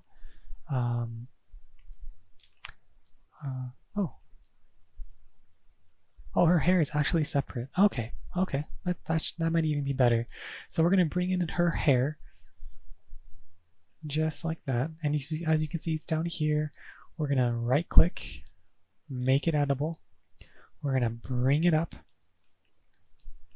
I'm going to zoom in just to see what I can do. And maybe we'll do a side ponytail for this, just because maybe he's like from like the 80s or something, and he's trying to rock his hairdo here. All right. Or maybe this is a female ogre. We just don't know. We shouldn't assume. Let's go like this, just like that. Get into place. That's good enough. Now, if I animate it, as you can see, it's gonna be really funky, and that's because we haven't attached this to the model itself. So in order to do that, we're going to select both of these, and we're going to use the pin tool, and we're going to add them to the selected meshes. We're going to select his head or her head, and I'm just going to call it Ogre from now on. I'm going to do my best, and we're just going to select some vertexes and set from selected vertex, and then apply. And now if we animate it, perfect, that's what we want. We want the ponytail to be attached to the ogre's head, and it's looking good. All right, so next, let's bring in, if this is a cheerleader, we're going to want, let's do like hag maybe. Let's see. No. Perfect. So I believe this has what I'm looking for. So do the WS model again. Perfect. So I actually want to bring in these skull, the skull bra, I guess. we're going to put that onto our ogre here. So we're going to steal that, as we need to make sure he's protected, or she, sorry. And let's go ahead and break this down. So let's see here. So we actually don't need this. We can delete that. We can use the face tool, and then we're going to select a couple faces here. Maybe grab that, and I think that's good enough. I'm going to expand our tool. Is that what I want? Yeah, that's good enough. So we're going to duplicate and then shift it over, and we're just going to get rid of the what is that? Green skin troll river hag. We don't need them anymore. So we got what we want, and we want to get these into position, and they're a little bit big, as you can see here. So we're going to make them a little bit smaller. We're going to use the scale gizmo tool for that. We're going to bring them in a little bit, maybe shrink the size and make them a little bit less voluptuous there. And let's go ahead and try to get these into place. All right, so I think I like that. It's not quite perfect, but what you can do is use the Vertex tool, hit space, and we're just going to select the vertices we want to move, maybe this one, and then we're going to shift it up a little bit, like that. That's good enough. And now I'm going to select these vertices by holding Shift. I'm going to get rid of these ones by holding Control, and I'm going to move this skull a little bit like this, and I'm just going to rotate it just to give it, a little bit better look. And I'll do the same for this one. So I'm just going to start selecting the vertices by holding down Shift and then rotating it, and maybe just push it forward. Okay, that's good enough. Perfect. And now we've got our skull bra, and I'm going to make sure it's attached to where I want it to be attached here. And perfect. And whoops. Let's go ahead and bring everything back in. All right, I like it. It's looking good. So our cheerleader here is coming together slowly. Now we're going to make some pom-poms and maybe like a skirt. It's looking a little bit too bare down there. So we'll keep it thematic. We'll just use high elves again. Let's see. We'll use the Archmage, and oops, let's use the WS model. Let's see what that looks like. Actually, let's do make edible. We'll bring it on over. All right. Okay, yeah, I like that. So what we're going to do is we're going to use this bottom dress part as the skirt for our beautiful ogre here.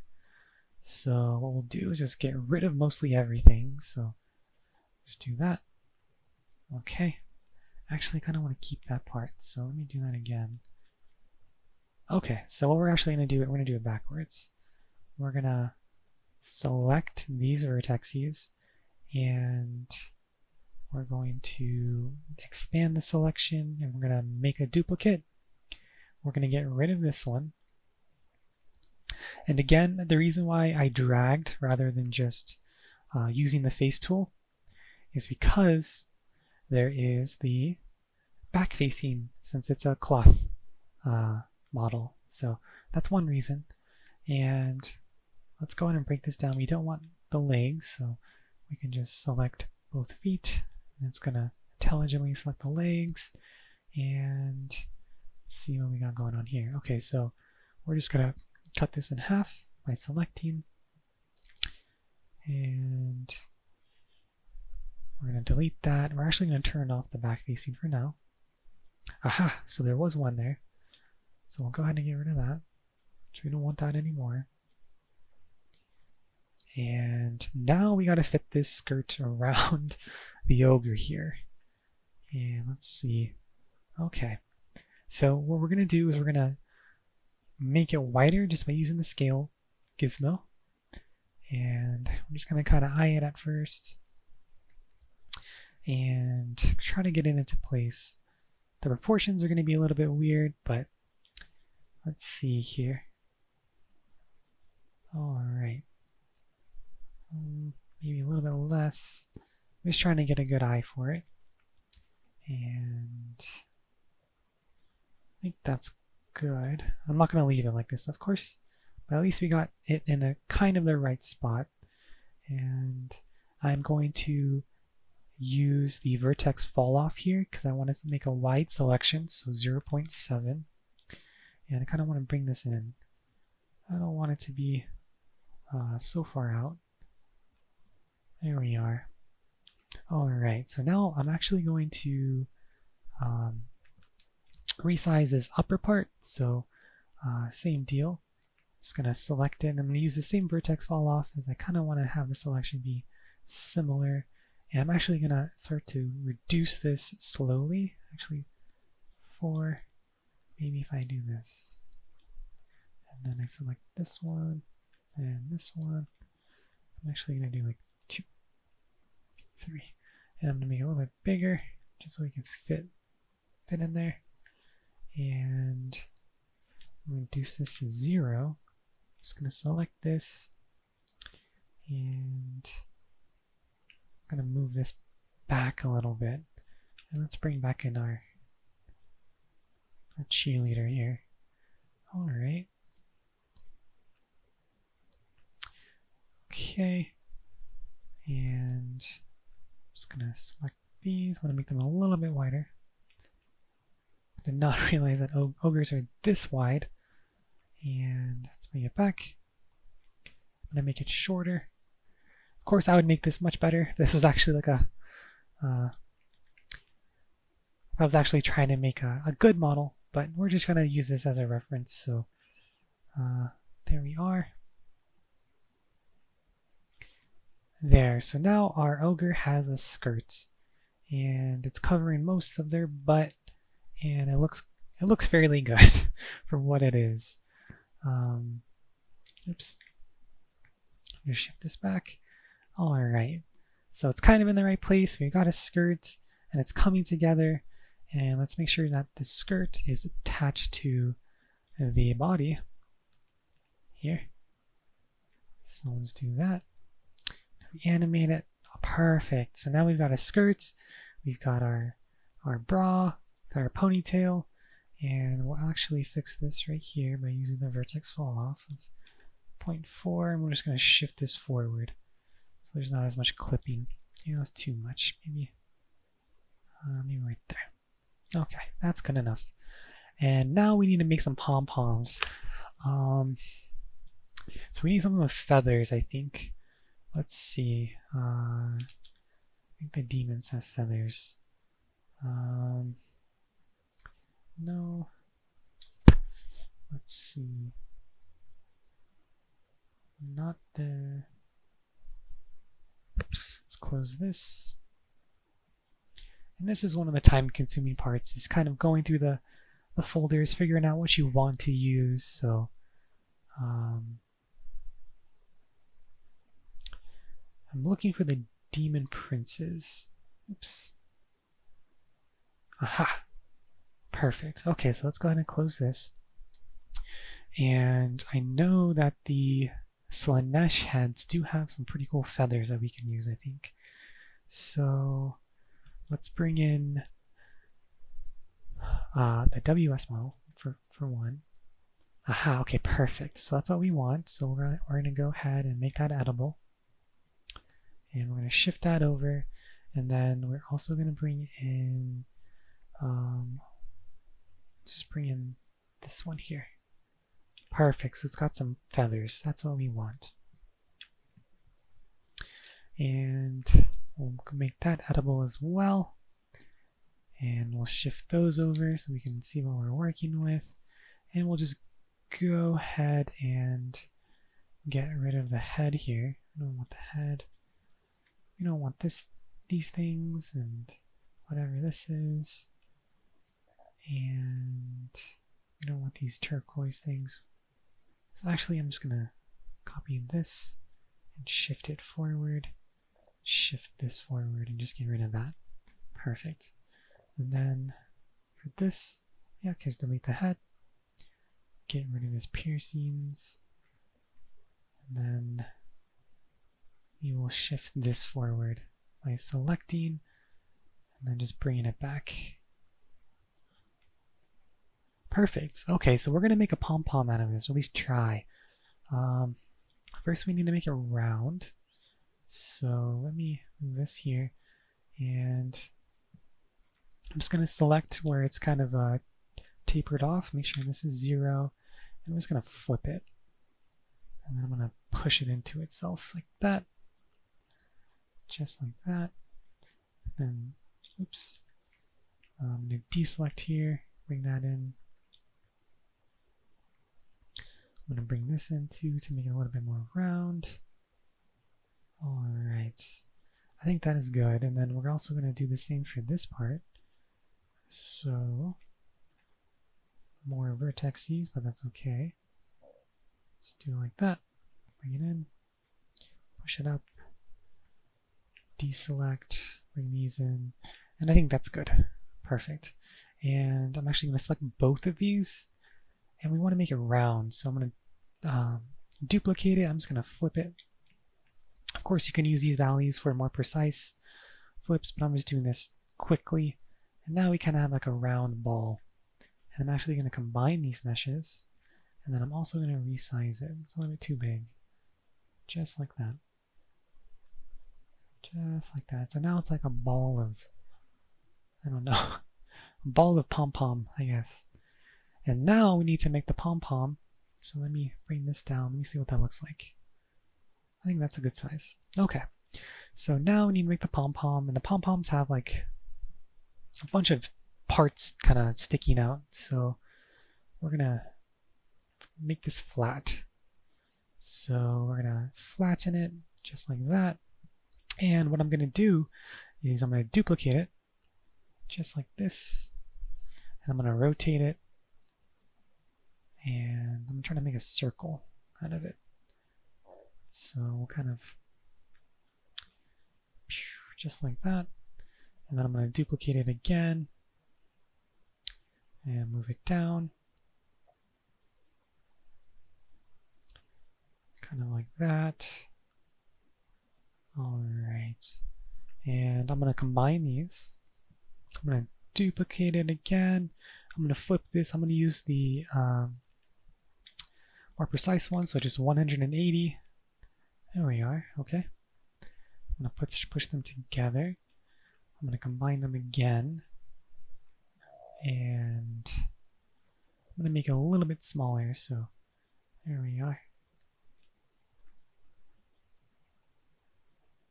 Perfect. And now, oops, actually, there we go. I'm going to make it round. Now I'm going to start duplicating it again. So duplicate, I'm going to rotate it like that. I'm going to duplicate it again. And just try to make like a round ball and maybe even rotate it every once in a while. So duplicate and then rotate like this so it's not so perfect. Like that. And like this. Maybe one more time. Let's see, like that. I don't recommend duplicating things like this much. I'm just doing this for fun. So I think that's good. Now we're going to combine all of those. So it's not trying to load all of those. And we're going to move it over to our base pom-pom thingy here. There we are. And perfect. There we are. So we pretty much have a pom-pom. That looks like a pom-pom. As much as a pom-pom can look. And now we're going to select all of those. And we're going to duplicate it so there's one for both hands. And just push that over there. Put this down here. And perfect. Actually, I'm going to make it a little bit bigger. Just like that. I'm going to push it into place. Doesn't have to be perfect. And I like it. And then I'm going to do the pin tool, add all of those selected meshes, and spacebar so I can see what I'm working with. And I'm just going to pin it to the hand like that. And I'm going to do the same with this one. Make it bigger as well, just a little bit. Just like that. And remove those ones. I'm going to add these ones. Put it in the hand like that. And then pin it to that hand. Bring back everything. And if we animate it, perfect. So we have our pom-pom cheerleading ogre here with an impaled elf. It's very thematic. Our ogre has a beautiful skirt that they're very proud about, and it looks great. And if we use other animations here, we can do the attack. Perfect. So we know that the pom-poms are attached to the hands, and we can have it run. That is terrifying. Like, honestly, what have I done?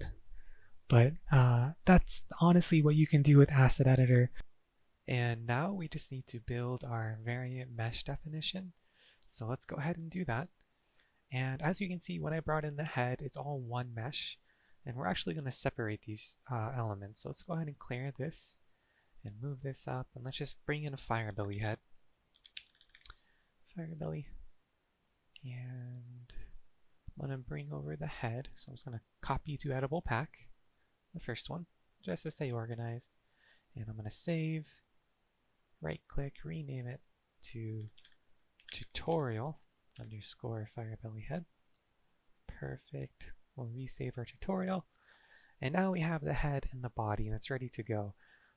But how do we get our changes here that we happen to love into the new head model? Because, oh no. Okay, that's fine. Into the new head model. So if I open up this head model, we can see it's the base head model, and I'll show you how to fix that. So if you're ever like me and you're doing everything kind of at once, but you need to separate the parts for the variant mesh definition, as we can see here, they do have a body and they do have a head parts that are separated. All you have to do is just delete everything in the original FireBelly head that you imported. You can just delete it, and then you can just bring over the body. Just like that. Perfect. And now we just need to make everything editable. You could go down that list and just make certain parts editable, but for this I just do it like this. It's just easier. And I just select everything I don't want, and then I just delete. And we'll actually go ahead and delete the elf too, and we'll leave that part of the body. And now we're just left with our beautiful ogre's head, which is exactly what we want. And we'll generate new LODs, and we'll save. And now it's going to save over our FireBelly head, which is exactly what we want. And we'll save. And now we can take both of these elements. And of course, if I was really making a model, I might make more variants, but I'm not going to do that for this tutorial. So now we'll go back to our FireBelly variant mesh definition. And all what we do is just right click, copy the full path, and then where the head model is, or head slot, we will input our copy into this entry here between the quotes. So we'll go ahead and do that for each one of these. And like I said, you can make more than 5. You can reduce it. So I'm just going to show you guys how to do that real quick. It's really simple. So if I don't, it's kind of redundant having just 1, 1, 1, 1, 1, 1, 1. So what you can do is just select the entries you don't need, and then delete again. And then when the game launches, it will just use this one rigid model, since we only have one, which is good for legendary lords that of course won't have variants. And then we can do the same thing for the body here. So rather than pasting into all of these, we can just delete the ones we don't need, just like that. And make sure you don't accidentally delete the audio files like that. Just make sure you're only getting the correct selection there. So we'll just delete that one more time. Perfect. And then I'm going to save. And I'm going to resave here. And how do we view a variant mesh definition? Just to make sure that it's rendering everything that we want and it looks good. For that, we can actually use Super View. So we just go to Tools, and then Super View. We can click this drop-down menu, and then we can select Browse, and we can find our variant mesh definition. We can bring it in. And it's perfect. As we can see, it has everything we want. There's also the weapon, and the reason why the weapon and the jug are showing up, it's because I didn't delete them in the variant mesh definition. So if you did want to keep the weapon, you could. You could even make the weapon have a pom-pom itself. That'd be kind of funny. And you can leave the jug. I think the jug's pretty cool. But yeah, so if I didn't want those things, I would just go in here and I would delete them. And it would remove those from the variant mesh definition. So that's pretty much everything. Just quickly here, on this little side here, you can see what the LEDs look like from different LED lengths, so or ranges. And of course, LOD 0 is the best quality LOD. Right here, you can actually turn off the skeleton. So that's actually turn off the edible model. And then you can see the skeleton itself, which is really cool. And you can bring back the model, and then you can turn off the skeleton if you don't like these squares, which represent the different bones. So you could turn those off just like that. And I'm trying to think if there's anything else. And once again, I would select everything. Well, first I would go into game, test my model, come back. If I like everything, then I would select everything. I would merge my selected meshes, and then I would regenerate the LODs and then save. So I actually believe that is everything. So I hope this really helps you guys. I know it's really long. I just wanted to go through everything and make sure I covered every little detail that I could. And I'm really looking forward to seeing what you guys come up with. And once again, my Discord link will be in the description below. And if you need any help, please don't be afraid to ask. I will try my best. But thanks again, guys, and I will see you next time. Bye.